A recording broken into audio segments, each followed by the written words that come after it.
In this video, we will show you how to safely replace a power lead on your TV.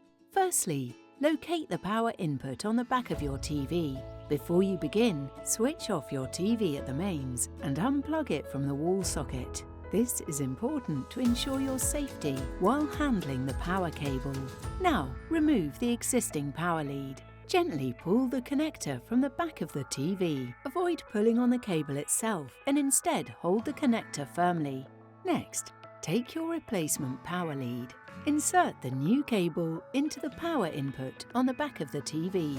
Push the connector in firmly until it is fully seated and secure. Once connected, plug the other end of the cable into a main socket and then power on your TV as normal. If the TV does not power on, switch off at the mains and double check that both ends of the cable are securely connected. Replacing a power lead is a quick and simple way to restore power safely to your TV.